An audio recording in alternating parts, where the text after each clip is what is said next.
We're talking to former Bangko Sentral Deputy Governor and economist, Diwa Ginigundo. Good afternoon, sir. Welcome back to StoryCon. Good afternoon, sir. Good afternoon. Good afternoon, Hi, thank you sir. lahat. At sa lahat ng ating tagapakinig at tagapanood. Sakto, Governor, pinag-uusapan namin yung economy. Nagpapanggap kami mga nakakaunawa sa mga economic fundamentals. Kaya pinatawag namin kayo. Kumuha talaga kami ng expert. Okay naman yung mga views ninyo. Kumuha kami talaga ng expert na pwede mag-numbers crunching. Kasi mga amateur eh. Oo nga eh. Well, it's like feeling learned. Pero sir, how disappointed were you?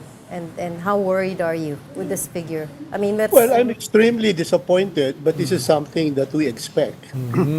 Disappointed because talagang pababa ang ating ekonomiya at yung iba nagsasabi, this may not be a cyclical slowdown, but it is structurally constrained, which means there are structural factors na kahit na magbago ka ng policy dito, policy di dyan, very limited yung opportunities to leapfrog and to grow by the government target of between 5 to 6%. No?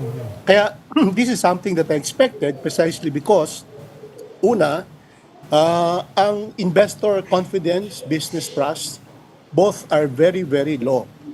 Number two, yung ating government infrastructure, the phase of implementation of government infrastructure, again, is also very low.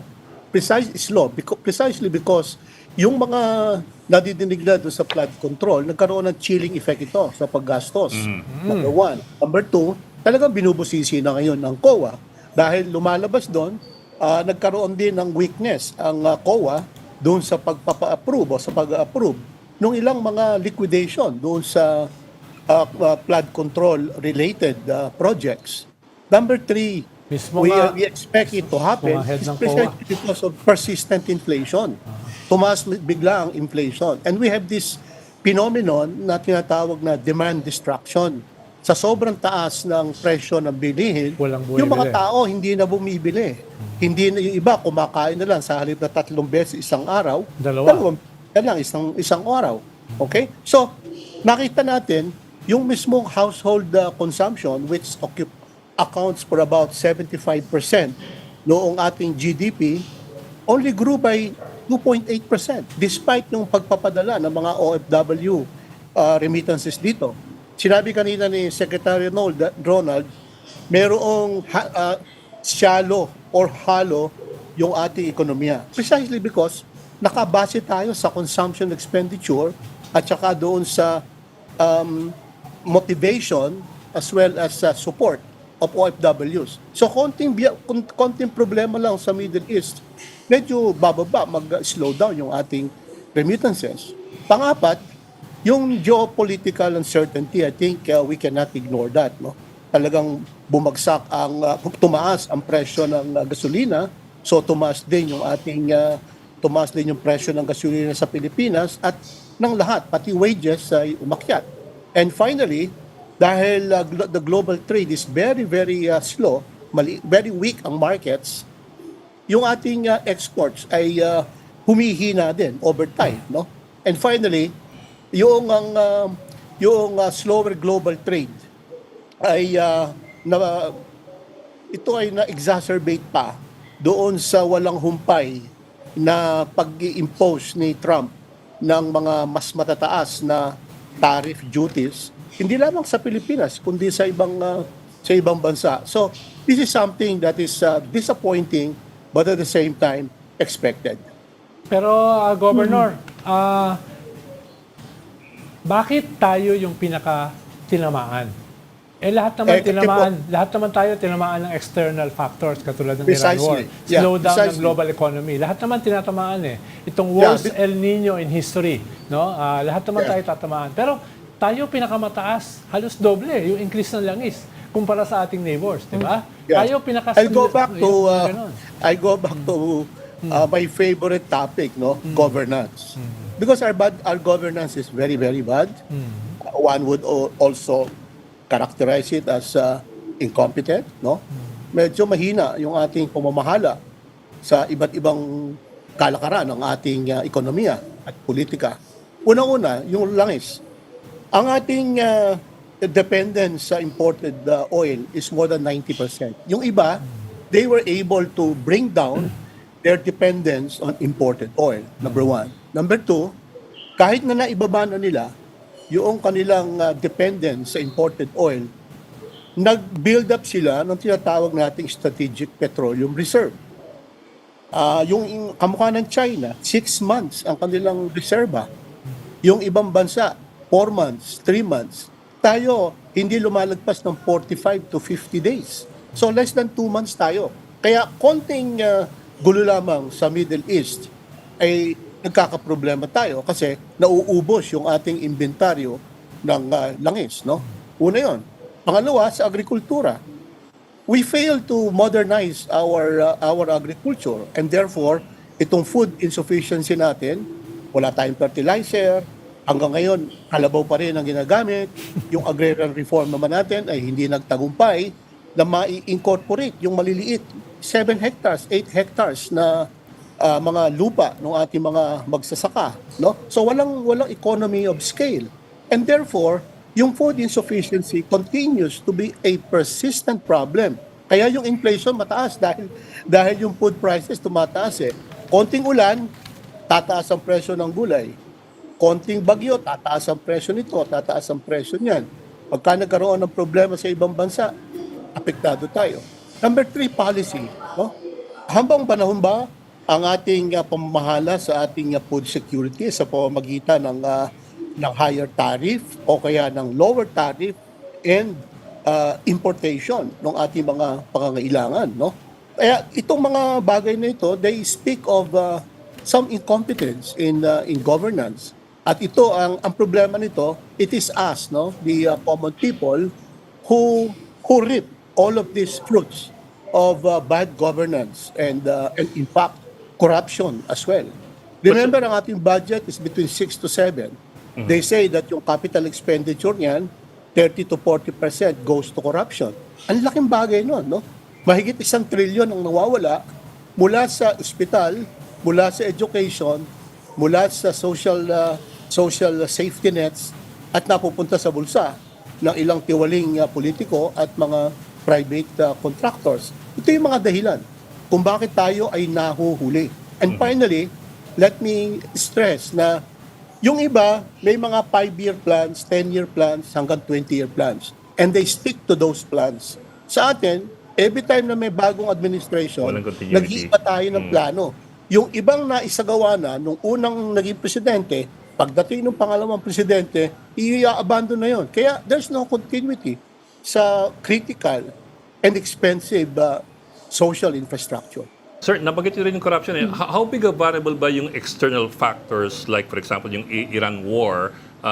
Kasi even before the war, naglalaro tayo sa 2% eh, 2.6% ata first quarter of this year eh. Versus yung internal factors like for example corruption. As we saw nga dun sa numbers, yung sharp decline nagsimula ng third quarter of last year.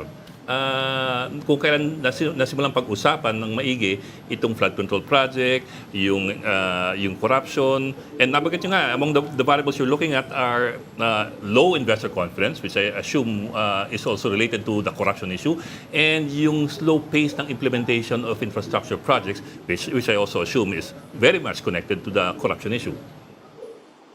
Well, napakahirap i-quantify, no, ang mismong impact ng corruption o ng bad governance sa ating ekonomiya. Pero dun sa column ko ngayon sa Business World, which I entitled "The Economy Cannot Be Impeached," no? I was rather empathic about the role of rule of law sa prosperity. Of course, prosperity represents the economy, no? Economic growth, economic development. And rule of law is nothing but justice, anti-corruption, etc., etc. Ang laki ng impact ng rule of law, 0.77, versus economic freedom, 0.73 lang, at saka political freedom, 0.51 lang. So sa makatwid, mas malaki ang impact ng rule of law, justice, no, at due process sa ating economic growth. Why? Because when investors and businessmen decide whether to come in or to invest in the Philippines, titingnan nila, meron bang policy consistency? Meron bang continuity? Meron bang corruption dyan sa kanila? Kapag ka tayo ba ay nag-apply ng permit o ng license, can we do it in 2 weeks? Can we do it in 3 weeks? Hindi. Dahil yung chairman lang ng barangay is enough to delay the issuance of your permit. Hindi sila ngayon papasok. Ngayon, yung nandito na, sa halip na mag-expand sila ng kanilang pamumuhunan at production business dito sa ating bansa, magdadalawang isip yan. Kaya yung iba, dahil sa yung iba namang mula sa ibang bansa, yung nag-diversify sila ng markets, mula sila sa China, and they were looking for Southeast Asian neighbors, anong pinili nila? Pinili nila Malaysia, Thailand, Indonesia, and of course, Vietnam. Because dito sa Pilipinas, ang iisip nila, in the middle of the game, mababago ang policy. Okay? Ang dami nating dapat kausapin, ang dami nating dapat na lagyan. Ito yung mga bagay na nagpapababa ng ating ekonomiya or prosperity relative to geopolitical tension. Okay? Kagaya nga sinabi niyo kanina, lahat naman tayo tinatamaan ng mga external shocks, no, like global war, etc. Yeah. Mr. Giniguindo, sabi ng Malacanang kanina, reacting to the growth rate, no? Sabi nila, the economy will improve in the second half of 2026. May nakikita ba kayo to validate this aspiration siguro to, no? I want to be optimistic, but I have no basis, no? Kasi tingnan mo, ang investment, yung domestic capital formation, bumagsak ng 9.2% no? Ang consumption 2.8 lang, ang exports 12.2 pero ang imports 5.5. At dahil sa mas malaki ang volume ng imports, negative pa rin yung contribution sa GDP. Unless we see efforts precisely to address the issue of corruption and bad governance, we cannot restore the weak investor confidence. Number 2, unless we are able to prosecute those who are guilty, no? Iba't ibang levels yan, kahit na itong impeachment, we cannot convince people, no? Dahil yung government infrastructure will continue to be slow. Inflation, kinakailangan yan. Maayos pa rin. Ang problema nito, because of what we are seeing today, 2.3% growth of the economy. Pagkatapos ang taas pa rin ng ating inflation, the policy mix has become more and more difficult. What do I mean? Pag nakita natin ang fiscal and monetary space, they are very limited. Ang monetary space, dahil sa mataas pa rin ang inflation, the BSP is forced to continue tightening monetary policy. Sa pagtatighten ng monetary policy ng BSP, that can affect economic growth. Pero hindi naman siya makapagkaroon dahil ang primary responsibility ng BSP is price stability. On the other hand, ang fiscal space lumiliit din.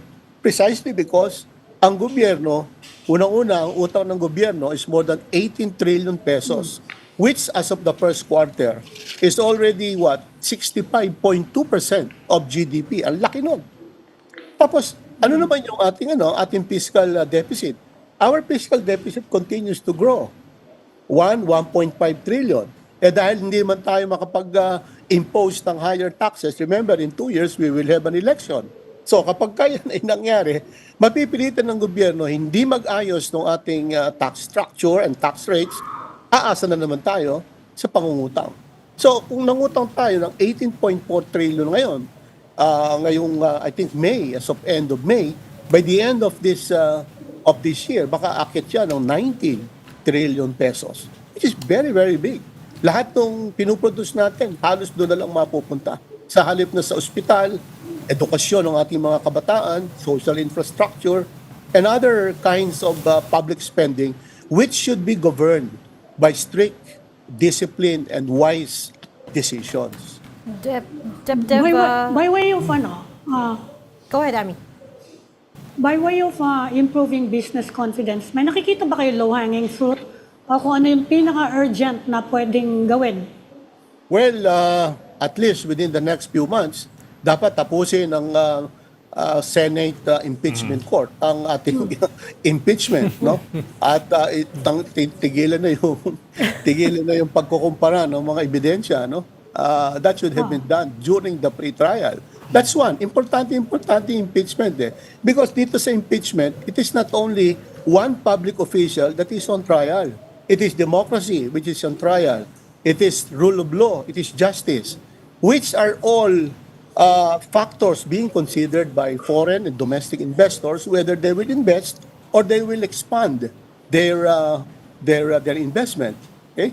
Number two is the government can also reduce the supply sources of inflation. No? Yung supply sources of inflation, halimbawa, yung ano ng langis, no? Pwede tayo magkaroon ng iba't ibang mga low-hanging fruit measures tungkol sa langis, no? Yung policy uncertainty, siguro naman sa pag-announce halimbawa ng Kongreso, yung kanilang key priority bills, pag-announce ng palasyo, itong ating dapat gawin sa loob ng 2 taon, I'm going to leave a legacy dito sa ating bansa. Yung mga ganun sanang mga statement, kahit pa paano makakapagbigay ng mas panibagong tiwala sa ating pamahalaan at yan ay makapagbibigay ng counting additional push sa economic growth. And finally, we should continue those structural reforms. Hindi dapat mapabayaan yung mga importanteng structural reforms, no? Samantalang tayo ay nanonood ng impeachment sa Senado. Ang constitution natin ay hindi the constitution did not intend that governance should stop, economic and political governance should stop because the impeachment is in progress. Dapat tuloy-tuloy ang takbo, local government, executive branch, the judiciary, and of course our Congress. Okay, just to be fair though, I have to bring in the official government answer to this. DepDev Secretary Arsenio Balisacan acknowledges that the GDP numbers last quarter are pretty bad, but he says there's reason for optimism kasi, for example, the DBM has already begun releasing mobilization funds for the 2026 infrastructure projects in end June. So to Ami's point na, do you see anything validating this optimism for the second quarter? Makakabawi ba tayo? They said DBM has begun releasing funds for the infrastructure projects. And at this point, we know that it's infra spending, public spending that dragged down our numbers this quarter. Pero di ba, Governor, sabi niyo rin, structural kasi yung cost nitong problema eh. Hindi siya ganun kadaling i-mitigate ng mga patsi-patsing mga programa. It has to be a structural response as well. No? Correct. Pero Tsaka ito sa sinasabi kanina, Secretary ni Regina, yung nagkaroon na sila ng nag-release na ng pondo for mobilization. As far as I know, January, February, March, Meron na. nagkaroon na ng front loading. Okay. Front loading, 70-80% na yung kanilang pinront load. Ano yung ilalabas pa ngayong June? As far as I know, halos naubos na nila during the first quarter. Kaya yun na nadinig ko na yung sinabi na yun no? Na ito ay ipo-front load natin para maano. That's only one aspect. The second aspect is absorptive capacity. How good is the absorptive capacity of various departments and even local government? Umuulan na ngayon. Okay? So pag umuulan, ang absorptive capacity humihina. Number one. Number two, second half na. Alam ko, lumabas na yan. Karamihan ng pondo na yan ay lumabas na. On the structural aspect, totoo na structural ang aspect talaga ng ating issue ng economic slowdown. Ano? Pero yung sinasabi natin na we have to communicate to the people, to the business community, our intention, I think medyo makakatulong din yun. Ano? And then, while showing to the civil society concrete proof that the palace has already submitted to through the liaison the LEDAC, no, yung mga priority bills, and that both Congress and the Senate, despite the conduct of the impeachment process, they continue to legislate, no. At kung ito mangyayari, I think kahit papaano makakakita tayo ng a little light at the end of the tunnel. No? Pero second half na tayo eh. Oo nga. Agosto. Tsaka, Governor, kasi yung nagiging tugon ngayon is more debts. At problema, Yeah. because of a global crisis, global slowdown, marami nag-aagawan sa utang. Which Correct. means na mas mataas yung interest rates niyan. No? Dahil yung demand mas malaki. Pero may Yeah. problema rin tayo dahil record high din yung pagbaba ng value ng peso kumpara sa dollar. Hindi naman, di ba? Yeah. Yun din yung isang problema rito dahil yung bayad sa utang. Double whammy. Oh, bayad sa utang is dollars. Yung bili mo sa utang, Yeah. di ba? So, kaya hindi ganun kadali dahil may slowdown ka, hindi mo alam kung anong gagamitin to mitigate the crisis. So, you get new loans. Okay, so Yeah. let's throw one more thing into the mix. Yung SONA promises. DG, alam mo nito, Oh, yeah. amnesty on tax delinquencies, lower income threshold for for income tax, personal income tax, tapos walang minimum corporate income tax for MSMEs. All of that means Exemptions pa. Increase may exemptions. exemptions pa. All of that means Systems loss. less system loss and VAT. Systems loss Less earnings for the waiver government. of VAT. Oh, yeah. What do you think, DG? Where will we get our revenues? Yung sinabi na yun, talagang makakatulong yon sa ordinaryong mga tao dahil bababa yung kanilang tax obligation sa gobyerno, maaaring bumaba yung kanilang babayarang kuryente, no? Pero dapat ang sinasabi natin sa ating mga kababayan ay yung walang backlash, no? Kasi oras na ginawa yon, ang unang estimate ni Congressman Miro Kimbo is more than 50 billion. And I think it is even more, no? I think that's just a first approximation, no, ng Kongreso. Suppose umabot ng 100 billion yan o kaya 200 billion. I'm sure a lot of people will take advantage dun sa amnesty, no? Maraming tatamaan pagtaas ng konting ng exemption to about 300,000 per year. Ilan naman ang kumikita ng more than 50,000 a month? So yung pagtaas sa 300,000 a year, marami yung magko-qualify dyan. So, kung halimbawa ay napakalaki ng i-waive ng gobyerno, saan kukunin yun? Hindi naman makakapagtaas ng tax on other goods and services. Kaya saan kukuha ang gobyerno ng pambayad at pangpondo doon sa ating fiscal deficit? Uutang na naman tayo. So pag utang natin at kung hindi magkakasya yung uutangin natin, ang magsasuffer dyan, education, economic services, okay? Which means health, okay? At iba't ibang social safety nets. Ang kawawa, yung ding mga tao who in the first place were able to initially benefit from those populist measures.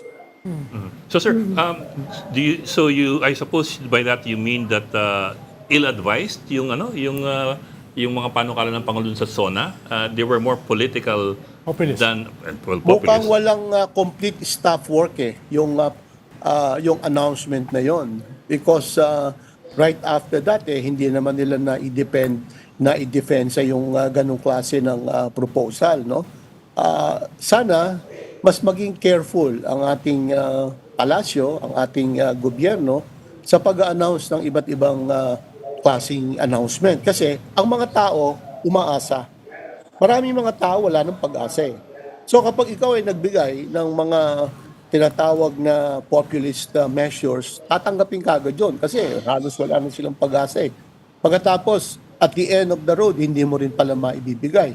Hindi ka para magdi-deliver. Which brings me yung 20 pesos na bigas. No?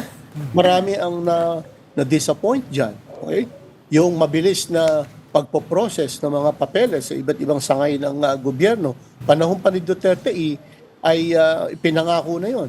Ngayon, ganun pa rin. So, kinakailangan pag-aralan muna bago natin i-reject o kaya i-accept ito mga ganitong klase ng mga panukala. Pero offhand, Governor, from your stock knowledge, from your experience, kung kayo ang gagawa ng SONA, ano yung magiging linchpin? Ano yung magiging main focus? No? Well, I will be biased Oh, here, yeah. Secretary, no? Kasi I will always emphasize on good governance. Okay? Kasi pinakita ng iba't ibang klaseng empirical study, cross-country studies, ang importansya ng rule of law, good governance. So walang corruption, mas mataas ang level ng pagtitiwala at confidence ng mga mamumuhunan at mga negosyante sa ating bansa. Kung may good governance, we will stick to the economic development plan for 5 years, 10 years, etc. Okay? Kung ang mga tao ay naniniwala sa gobyerno at walang dahilan para pagdudahan, susunod ang mga tao. Yung mga tao igagalang ang igagalang na traffic rules, magbabayad ng wastong buwis sa ating gobyerno at hindi mag-shortcut sa pamamagitan ng paglalagay o pagpapadulas sa iba't ibang uri ng authority dito sa ating bansa. So sa akin, still rule of law, still good governance, and then mag-fan out ito sa ano ba ang makukuha natin in economic terms if we have a good governance, if we have rule of law, if our justice system is fair, etc. etc. Doon makikita ng mga tao na may pagbabago sa mga politiko, may pagbabago sa ganito, sa ganyan, makakaasa sila na may aasahan sila sa ating paglago ng ating ekonomiya. Pag lumago ang ekonomiya, mas maraming opportunities for job creation and income and livelihood ng mga tao. Yeah. Kung walang korap, walang mahirap. Mr. Ginigundo, ano, Kung walang korap, walang mahirap. parang shooting at the moon yan ngayon. Hindi, Mr. Gunigundo, ang dami niyong problemang binanggit. Ano? Sa tingin niyo, there's a possibility na yung upper middle income status natin mag-reverse. Well, it is Sa dami ng possible. problema No? yan. It is possible. Although, siyempre, kapag tayo ay lumalago pa rin, positive growth pa rin naman yung 2.3, 2.8%. As long as our growth in income is higher than the adjustment next year of the World Bank, kasi every year nagbabago yan, Yeah. no? So yung upper middle income, let's say $4,850 per capita GNI, kapag ka yung adjustment nila mas maliit kesa dun sa pag-grow natin, let's say for 2026, we may be able to keep Makalusot. the upper middle income. But it is very precarious, no? Dapat talaga doon tayo sa nasa $7,000-8,000. Yeah.